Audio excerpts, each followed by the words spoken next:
First time ever. That's I figured might as well try it now, right? I won't charge you for that. That's for the what?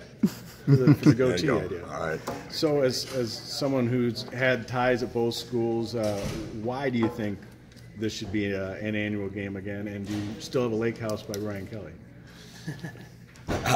It is it's a great game because it's two really outstanding universities. You know, both schools have great academics. Both schools do it the right way. And I think in history of football, those are two of the very top schools, and they should always play each other. And do I have a lake house? No, he's got a really big one, I think. No, mine isn't like that. It's not by him. Greg, the defensive line's obviously been an elite unit the past 3-4 years. How much kind of internal discussion in terms of how much control they have to take Saturday? I mean, do you feel like the D-line is going to set the tone?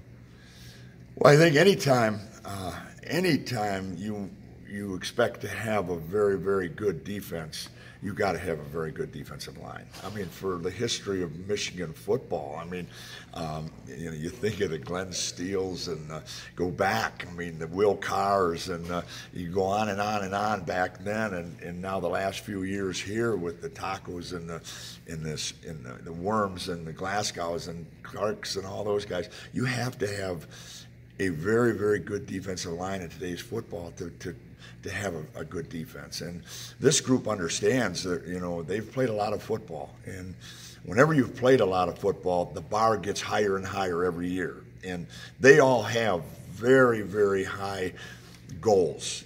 And this is the first game in attaining those goals. And it's all it is. That's what happens. When you play the first game, when you work as hard as this group has worked in the summer, when you had the experience that they had last year, this is the next step. Well, now it is. It's here. Let's see what you have.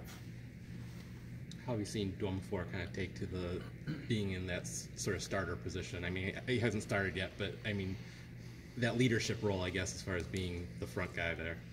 Well, the thing that I think we have in our defensive line is like 2 years ago, and I talked about that all the time. We may have 8 starters. We may have 8 starters, and we may have the ability with our defense line this year to be able to tag themselves out. In other words, some places you have to say to a person, that guy looks tired now, we better put this guy in. Well, when you have a group of young men that have earned the right to play, I like to be able to say to them, you rotate yourselves. You look and watch that guy, and if it's going to be 4 plays or 3 plays or how many we decide, you're rotating on your own throughout the game. And so I look at this defensive line as having a possibility of having 7 starters possibly, and then you go from there. And that's how important it is. And when you have that, then when you're out on that field, there is no time to take a play off. There is no time to not go 100%. Because if you're going to be out there playing and your buddy wants to be playing and he's earned the right to play, then don't you dare go out there and not go hard. Now when you can't go anymore because you're tired, come on out and your buddy will come in for you and he'll play the way he's supposed to play. And that's what we had 2 years ago, and I think we're working towards that again this year. So are we wrong to think that that's Dwumfor's job, or is Lawrence Marshall possibly in that? I mean, can you talk about that? All the guys. You've got a whole group of guys in there now. You've got a whole group of people in that group. I look at, there's 5 guys possibly that are starter for those first inside 2 positions. And the other thing we've done with the inside 2 positions, they're equal. Like when you talk about a 3 technique and you talk about a nose, they're really equal positions. One just plays on one side and one plays on the other. So you could have the possibility of 5 guys that are being able to play those 2 positions. Who are those 5 guys? Well, the 5 guys would be, as you mentioned before, you've got Brian Monet, and you've got Lawrence Marshall, and you've got Dwumfor, you've got Aubrey Solomon, and you've got Carlo Kemp. I mean, you've got 5 guys that I believe, starting in the spring last year and right now through this camp, have really earned the right to, that where you say, okay, we trust you. We think when you go in there, you will play the type of defense that we expect you to play. What went into the decision to move Carlo inside, and how has he done there? He kind of came up to us, and Carlo gives you a really unique player in that he's very intelligent, and he understands football. He's played the anchor position. Okay, now he's gotten himself bigger. He's gained about 15 pounds. He's one of the strongest players on the team, and he himself wanted to move inside because it's less running. You know, you got to be a lot faster athlete to play outside, and he felt he could do a better job inside. Well, now you have the guy that can fit in inside, but if anything ever happened, he could also play outside. So he gives you that guy that can play a lot of different positions, and you'd still trust him on all of it. Who's behind Rashawn and Chase on the outside? Well, with Sean outside, the guys that are playing the end position that have rotated and done a lot of things there is obviously you have Rashawn, and then you've got Carlo's been there some. You've got Quiddy Pay, who's had a really good camp. Quiddy's shown us the ability that he can play both the end and the anchor position, and then you've got Aiden Hutchinson, who has showed us some really good things as a freshman. So that gives you the ability to rotate again. You got guys that can just go through there. And then on Chase's side, you've got Quiddy again, and then you've got Reuben Jones. You know, the ability, a junior that has played some football here before. So got all guys that have worked really, really hard. So like if you ever ask, what's your starting lineup? Who's the guys? I don't know. You know, that's why you have Tuesday. That was yesterday. You got today. We'll find out now. You know, you're all starters. This who's going to take the first snap. And that's what we always talk about. You're all starters. You've earned the right. If you're going to earn the right to rotate, then you're a starter.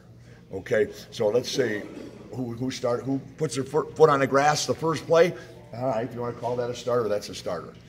But in 4 plays, there may be another guy in there that's playing just as an important part of a role as anybody else. Has Luigi been practicing this fall? Is that something that's still carrying over from last year's injury, or is there something new there? What's that, the rotation? Luigi. Oh yeah, Luigi's fine. Luigi got a little bump and bruise. You know, he's been out for a little bit. He was doing really, really well, and he got a little bit of a setback. Nothing real serious, but it slowed him up a little bit.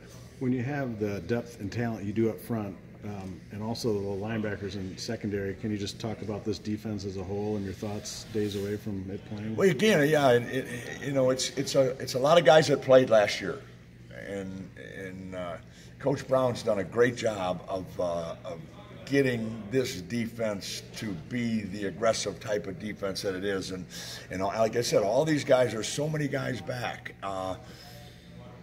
Now the next step is let's find out. You know, you guys have all done a lot of writing about them. You know, everybody's talked a lot about these guys. The great news is Saturday we'll find out, and Saturday's their turn. Now it's Saturday to find out if they carry the torch for last year's and the year before's and that kind of thing. And they're the next defensive group at Michigan. Let's see where they rank. Greg, what is it about your room that continually seems to have guys that will pass along to the next guy and the next guy? So every year we talk to you, you have the same situation or something similar. What is it about your room that has been going on for several years now? Well, I think the players understand that part of the reason they are who they are is because somebody did that for them. You know, I'll still never forget Rashawn Gary coming in and Chris Wormley sitting right next to him, and as I would make corrections, you would see Wormley whispering in his ear. And at one time I thought, why is he talking when I'm talking? Well, I'm finding out that Chris Wormley is telling Rashawn or explaining. I guess maybe my language was not what he understood, and he was probably saying, hey, Coach is just trying to tell you should be doing this. Well, all of a sudden now this year, I see Rashawn Gary and sitting right next to him is Aiden Hutchinson, and it's the exact same thing. And I think when this is all done, you're going to hear Aiden Hutchinson say the guy that helped him more than anything and has brought him along as fast as he has been Rashawn Gary. And you know, that's what makes me so proud of the guys in our room. I mean, we've got some guys in our room that are, I don't know if you find them in a lot of other places' rooms. I don't know. All I know is I'm proud of this group because they want to be as good as they can be, and they want to help everybody. And I think it's all stems from the fact that there are 8 or 9 guys that could play. Not like you're a starter and I don't care about the backup. Our guys understand, when you play the type of football we want to play, you can't play the whole game. and be as successful as you want to be. So you better hope there's a guy behind you that can give you that blow and let you go out there and him take over, and then you come back again. And you pass the baton throughout that game. And I think that's why they help each other, because they all know that they're all starters.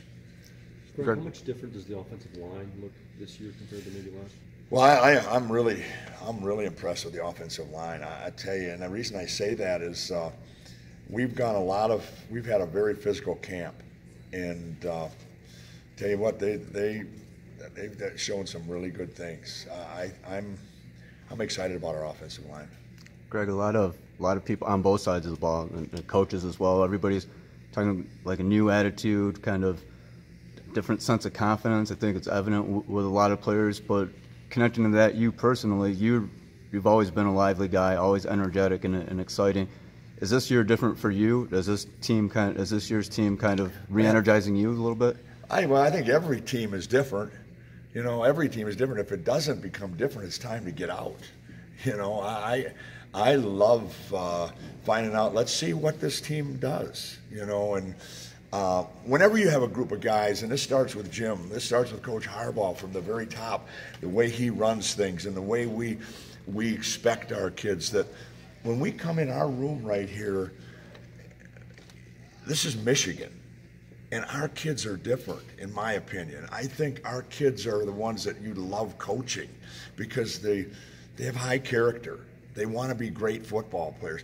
I mean, one of the things we do in our room, we watch any clips, our audio visual department does this for us, any clips of the pro football defensive linemen that are playing right now. And we watch the clips of them in the preseason. And they're cheering when Wormley got his sack the other day. They're cheering when they see Mo Hurst running on. And the thing that's really, really neat to see, there was a game last week.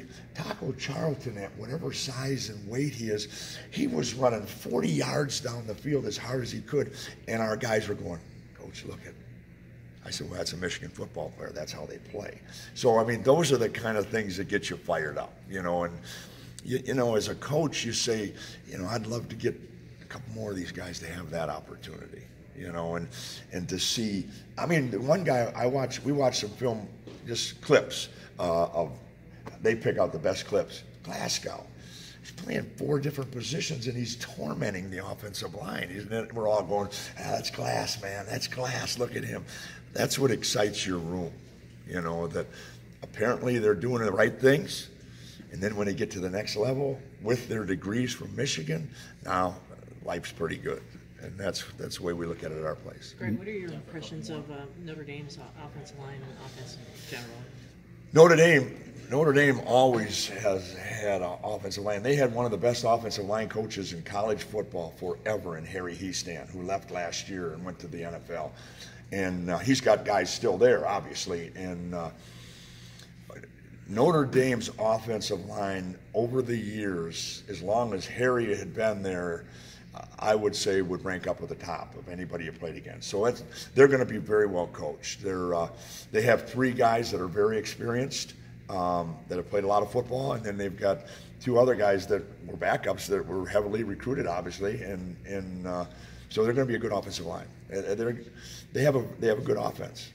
And how much trouble does the quarterback get? You know, anytime you have a quarterback that can move his feet, you know, that's another dimension. But you know, we're excited about playing him. Do you feel like facing Shea has kind of well, you a little bit? I don't know if that gets you ready for whatever it gets you ready for. I mean, I'm impressed with Shea. I mean, and a lot of other things, not running. I don't know. I mean.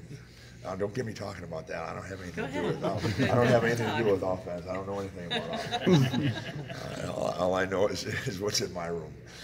With the rotation, Chase and Rashawn don't strike me as guys who are going to take snaps off, or guys who want to get off the field or give other people a shot. How do you make sure they are sharing a little bit? Yeah, theirs is different. I mean, it all goes by the player, you know. And like for example, Chase Winovich, he could very easily play every snap of the game in his mind. But then all of a sudden, when he just ran 50 yards downfield, and then he came back and maybe ran 30 yards to the side to make a play and all that. I know in the 4th quarter, if he can get a few plays off somewhere in there, he's going to be better in that fourth quarter. Same thing. I mean, now different is with Rashawn. He's 285 pounds. He's a bigger guy carrying more weight, and he plays so fast. You're going to want to give him a break. And it's not about that moment. It's about the end of the game when you're going to need him. You always want to have something in that tank so that in the fourth quarter you have a chance to play as good as you did in the first and second quarter. Great. There's a lot of speculation. Rashawn's good to go for Saturday, right? Rashawn will be. You watch. You tell me afterwards how Rashawn does. Okay, that's all I'll say on that. Anything else? Not your position, but I think Chris Evans the other day said that Devin Bush is the glue of the defense. Do you see that? Well, he's a very, very good leader. Very good leader. And he's a smart football player. And anytime a guy has intelligence and is competent enough to talk like Don makes sure his backers do, and then you got a guy that comes from a football family. I mean, yeah, I'm excited about Devin. Really, really excited about him. You obviously went up against Shea in practice. As a D-line coach, what would your scouting report sort of be if you're preparing for a guy like him? If the head football coach would let us hit him as hard as we could every time, we would try to do that. That's what my scouting report would be. Now, you may not be able to catch him, but no, that's what I would do. But we aren't allowed to touch him, so I'm not going to talk anymore about that. Greg, we heard a lot from the players in the offseason about Jim being maybe more personable, taking more feedback from players. He said they're playing music before practice. Have you noticed a different Jim this year compared to the past? It's just Jim is a great head football coach, and Jim Harbaugh doesn't change. Jim Harbaugh is Jim Harbaugh. Maybe the thing that's changed is our players. Maybe that's it. But no, there's nothing different with him. He's done a great job, I think, since he's been here, and he's doing a great job now. Anything else? Okay, thank you for the All right, thank you guys. Thanks, Greg.